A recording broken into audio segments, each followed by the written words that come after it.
नमस्ते, मैं हूँ राज और स्वागत है आपका मेरे channel the monk of Ayodhya में। आज हम एक ऐसे विषय पर बात करेंगे जिस विषय पर बात करना अत्यंत आवश्यक है और इस विषय के बारे में जानने के बाद आप खुद आश्चर्यचकित रह जाएंगे।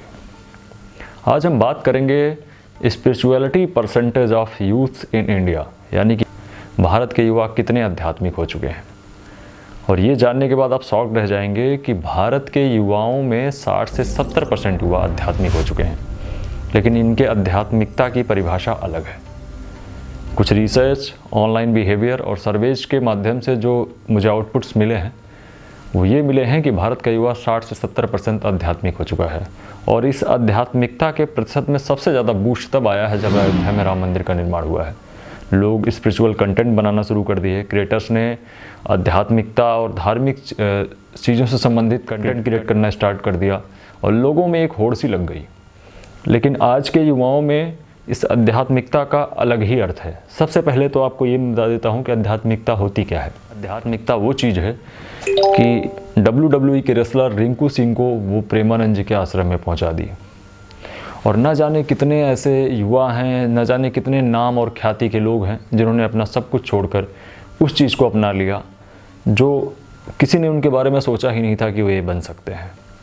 इसका ये मतलब कहीं से नहीं निकलता है कि जो भी आध्यात्मिक है 60 से 70% जो भी युवा हैं वो बाबा बनने की होड़ में लगे हुए हैं।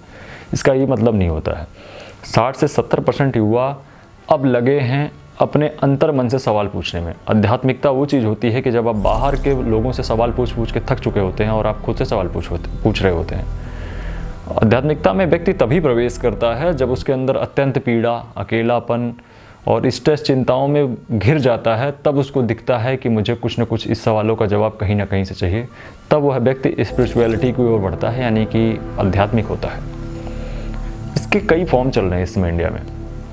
एक तो है जो लोग खुद को आध्यात्मिक मानते हैं और उनकी दिनचर्या ये है कि सुबह उठते हैं, मंदिर जाते हैं, पूजा पाठ करते हैं और भगवान में ध्यान श्रद्धा रखते हैं, वेद पाठ का अध्ययन करते हैं और वो खुद को आध्यात्मिक कहते हैं। हाँ, वो आध्यात्मिक हैं, कहते नहीं, वो आध्यात्मिक हैं।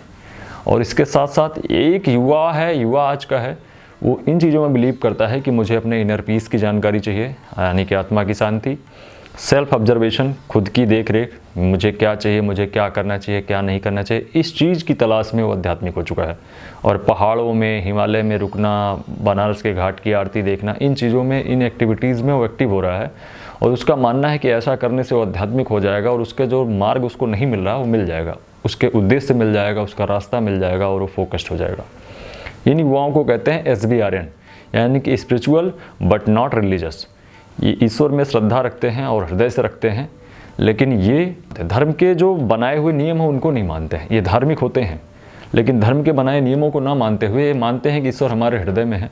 और हम ट्रैवल करते हैं, लोगों से ऑब्जर्वेशंस लेते हैं, सीखते हैं, गीता से सीखते हैं और पॉडकास्ट देखते हैं, सोशल मीडिया पे चीज़ों को समझते हैं, ऑब्जर्वेशन करते हैं, अंदर की शांति को महसूस करते हैं। कुछ युवा इस तरीके से हैं।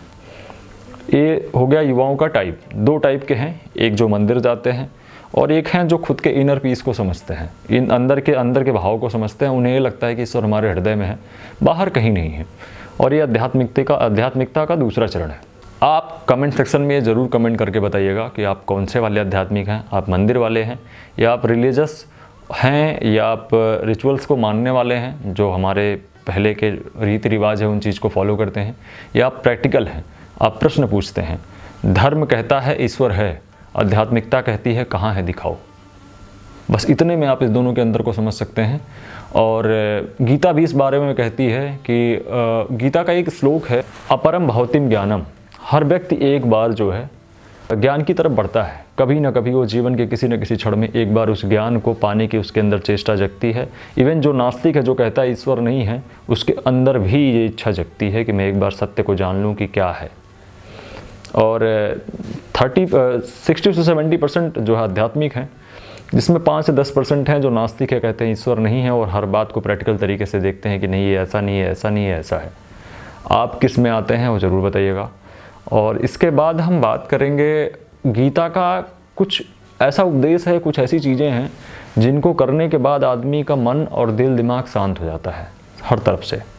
और वही आध्यात्मिकता का प्रभाव है। जब आपने सोचना शुरू कर दिया कि सत्य क्या है, मैं किस लिए पैदा हुआ हूँ, मेरा उद्देश्य क्या है, मैं क्या बनना चाहता हूँ, मैं क्या बन सकता हूँ, ईश्वर ने मुझे कौन से गुण अच्छे दे रखे हैं, उसी दिन आप आध्यात्मिक हो जाते हैं। गीता का श्लोक है, मण्येवा अधिकार से माँ फलेषु कदाचन, यानी कि आप कर्म करिए, फल की इच्छा मत रखिए। और इसी उपदेश ने मुझे शांत किया। शुरुआती दौर में मैं यूट्यूब पे वीडियोस बनाता था, मुझ में होड़ लगी थी, मुझे लाइक नहीं आ रहे, मेरे व्यूज़ नहीं आ रहे हैं, मैं कैसे आगे बढ़ूंगा, मैं क्या करूंगा, मेरा कैरियर क्या होगा। मैंने यूट्यूब को कैरियर बना लिया है। लेकिन जब इस श्लोक को मैंने अपने अंतर मन से समझ लिया, तो मैं समझ गया मेरा काम है कंटेंट क्रिएट करना, मेरा काम है वीडियोज़ बनाना।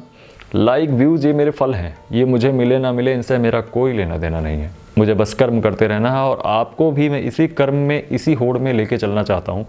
आप आध्यात्मिकता में प्रवेश करने के बाद यदि अपने मार्ग की तरफ बढ़ेंगे, जो भी आपका उद्देश्य है, उस उद्देश्य के रास्ते को आध्यात्मिक बना लेंगे, तो आप उसे शांत दिमाग से पूरी तरीके से पा सकेंगे।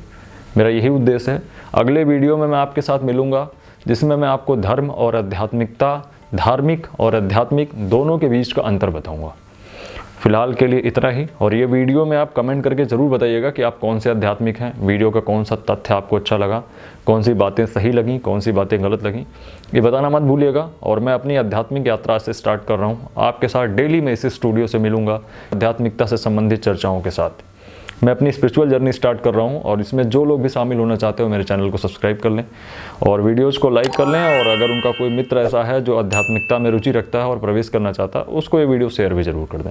मिलते हैं तब तक के लिए अगले वीडियो में। जय जय श्री राम।